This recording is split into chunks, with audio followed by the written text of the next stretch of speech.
Hello and welcome to another SourceFuse's Talking Out Cloud, our leadership chat series, our leadership chat series. My name is Liz Grint, Marketing Manager here at SourceFuse.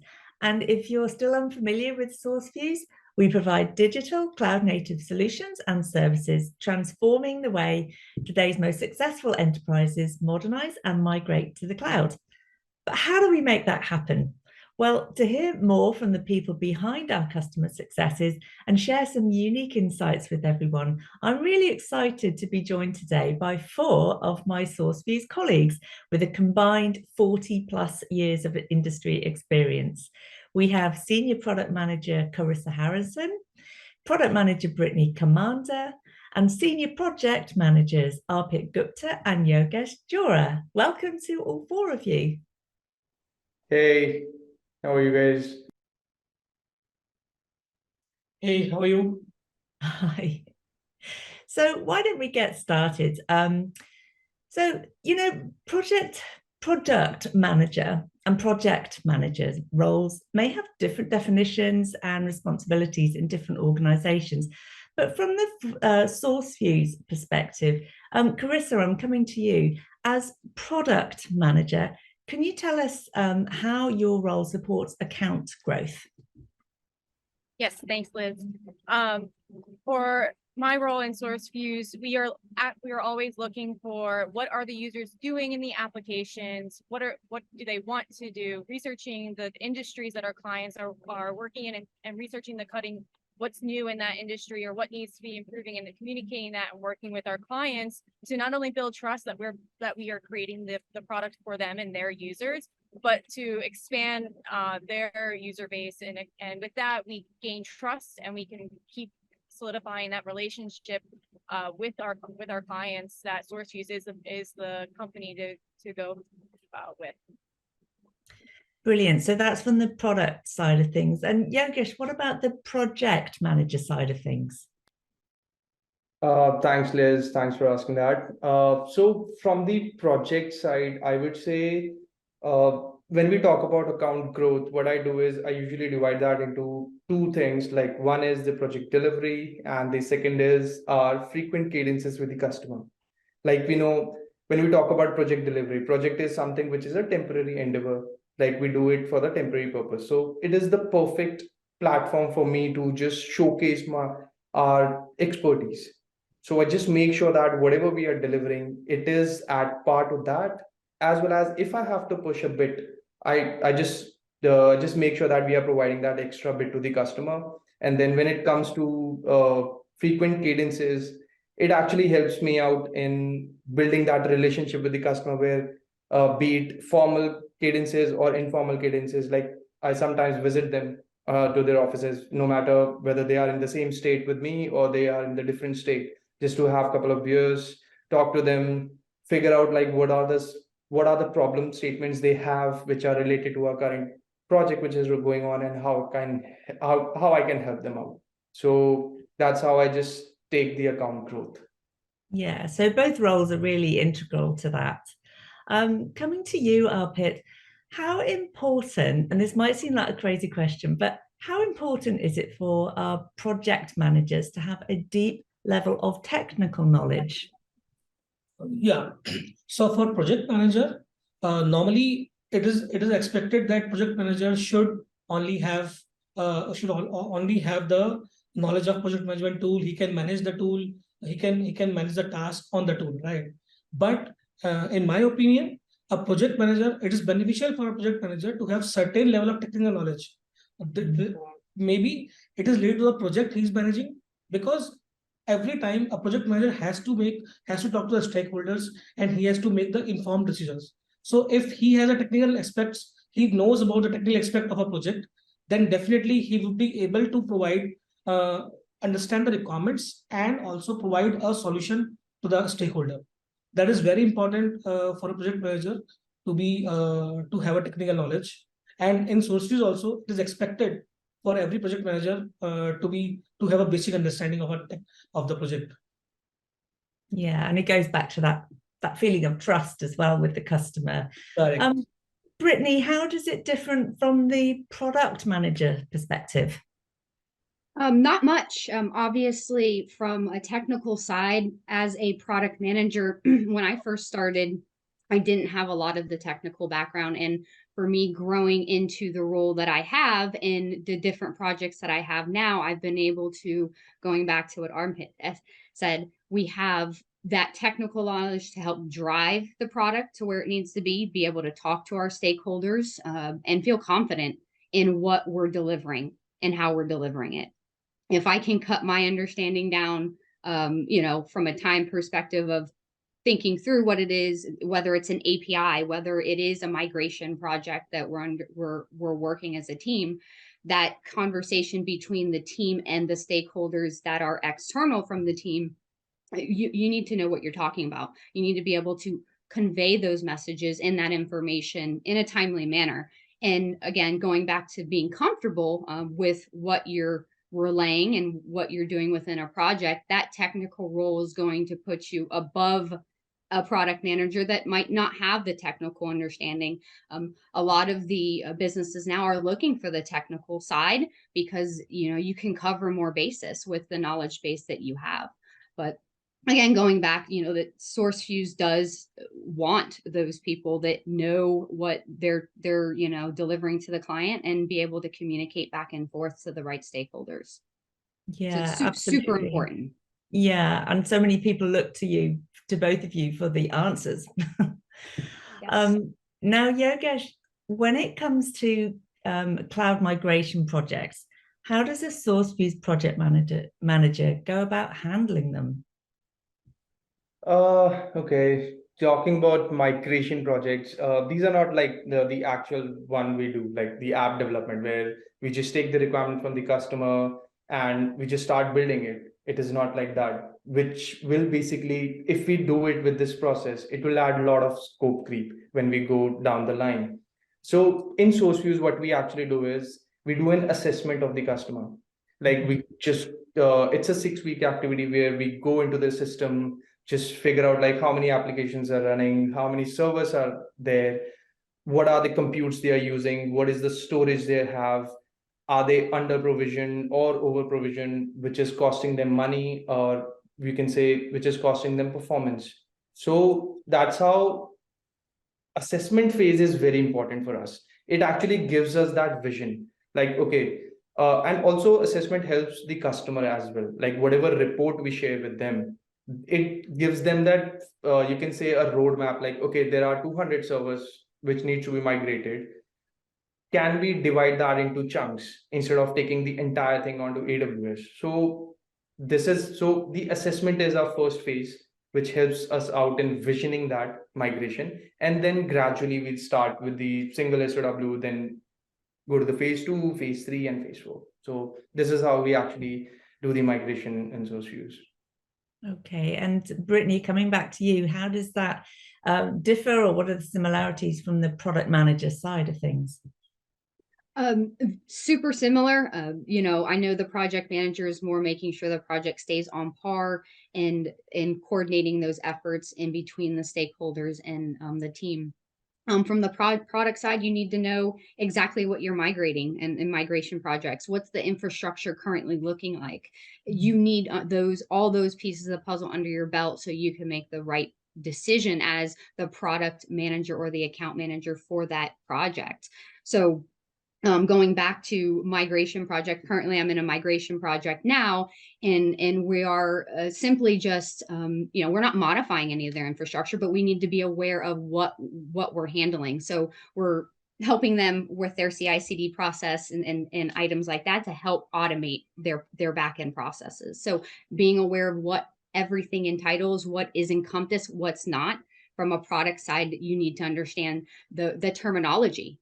Working in the cloud, there's a lot of terms out there, including things that come up every day within the cloud that are new. So being on the ball with both your technical side and the migration projects that we're doing, it's just important all the way around. Yeah. Brilliant. Carissa, now I'm coming back to you. In your product manager role, why is it important to stay user focused, and how do you achieve that? I think the most important thing there is user focus. We are building for the users, not for yourself, not for your client who might be the user, or they might have their own users. So you might have these grandiose ideas and you might think they're good, but is it really going to benefit the user? Or is it going to be, from a project side of things, is it going to be just a waste of resources that might not even be used? So we have to really be honest with ourselves, and is this the right thing? Take different viewpoints, not just work in a silo, and is this the right thing for the system? Is this the right thing for the users? Is this the right thing for our clients? And so it takes you have to take a step back a lot of times and just take yourself out of your head and put yourself in someone else's view and really map out what is the user going to do, and is this going to be important to them, or is this just going to be an extra feature, and you just have to be really honest with who is going to be using this. Brilliant. Thanks, Carissa. Now I'm coming back to you, Yogesh. As project manager, how do you go about prioritizing all the various project tasks? So for coming to like prioritizing, so what we do in SourceFuse is customer comes first. So we follow this motto where if we have a SOW, whatever, like since I'm going to talk about migration projects, which I'm currently handling, we go to the customer, we create the WBS for them, which is a work breakdown structure. We divide everything into, so we divide that into, as per the conversation with the customer, like, okay, there are, let's say 12 applications which needs to be migrated on AWS. The customer has to provide us the priority. Like, okay, these 6 needs to go first, then the next 2, then next 2, and then the last. So based on that, we create a release plan for them. And that release plan then gets divided into sprints, which basically time to time gets vetted by the customer. If he wants to change any priorities, he can do that. We are fine with it. We are working in Agile. So yeah, that's how we do it. Okay, brilliant. I know it's quite a collaborative approach, isn't it, between ourselves and the customers? Yeah. And Britney, coming to you, what would you say are the biggest motivators for being a product manager?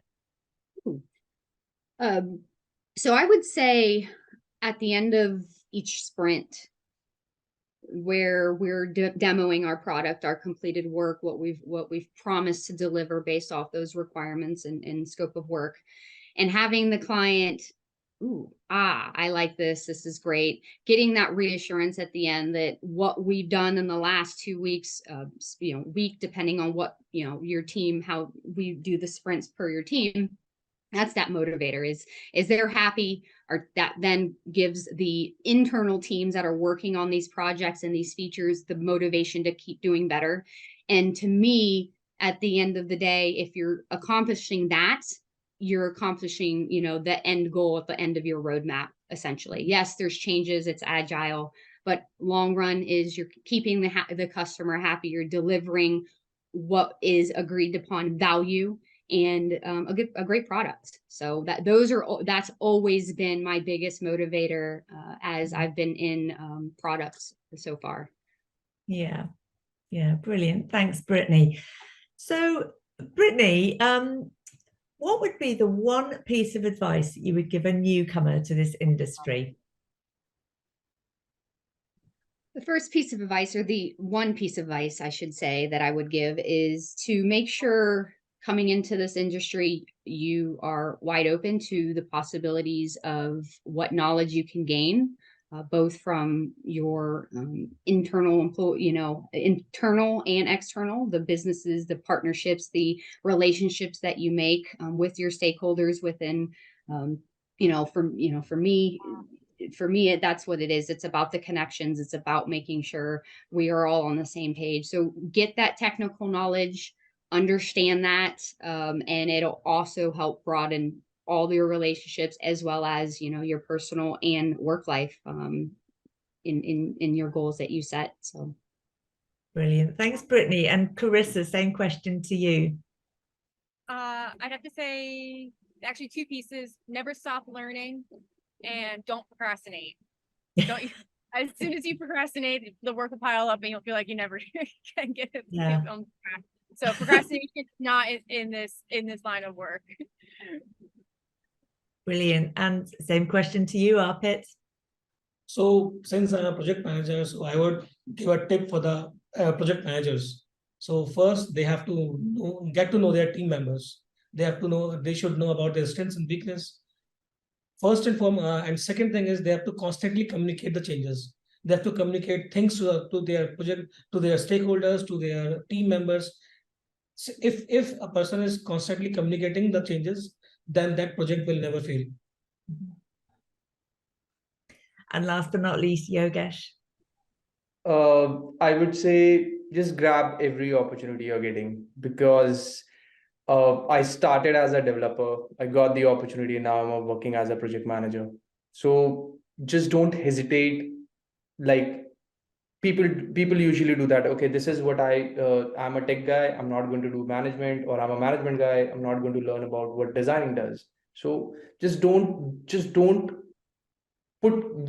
be confined. Just open yourself, open your mind, just grab that opportunity and go for it. Future may have something totally different for you. So just go ahead, do it. Yeah, that's brilliant. Thanks, everyone. Now, my last question is coming to you, Arpit. With the increase in remote working, you can see I'm remote working. How does a project manager handle working from home? So as a project manager, first and foremost thing that a project manager should understand is that the remote work requires a certain level of flexibility. So he should allow a team member to work on their own schedule, as long as these people their team members are meeting the project deadlines. Also, the project manager should also be open to discussing any issues or concern, and always works towards finding the solutions. Right. Secondly, every time when a project manager has to assign some task to his team member, he should communicate clearly what is the expectations, what is the project goal, what is the deadline, and especially what are the responsibilities, and always ensure that everyone that they understand their expected outcomes and deliverables. Right. Thirdly, what a project manager should do is that every time they should have everyone updating their their tasks, so that in the project management tool they can just check what are tasks being done, what is the status of it, and all those things can be checked easily, and so that project manager should not poke the team members again and again for the statuses. And lastly, as a good project manager, he should always recognize and celebrate the achievements of their team members. If they are doing good, then they have to highlight success. If they are doing bad, they have to motivate them, and everything. They have to show appreciation for the effort they put in. So this is what it helps to keep your team motivated and boost their morale. Yeah, that's really great, Arpit. I've just got to ask Carissa, because we can all see she's in a beautiful environment there. So she's definitely working remotely. How do you manage that, Carissa? It's quite a balance. I prioritize, I actually have to take the weather into consideration too, in my travels, in my day-to-day, and if I'm going to be moving to a new location, or if I'm going to be stationary. It's communication, and then also I am very grateful for technology today, that I can have internet anywhere in the world. I don't want to go into advertising, but I'm very grateful for SourceFuse, and also modern technology that allows me to have this balance, to just provide for our customers the best way that I can. Yeah, and we're all spanning the continents today, so India, UK, and America. And I'd like to say a huge thanks to all of you for joining me today. Thank you. Thank you, Liz. Thank you. And thanks as well to our audience for watching. Make sure you like, subscribe, and share this video. And I'll see you again soon on SourceFuse's next Talking Out Cloud.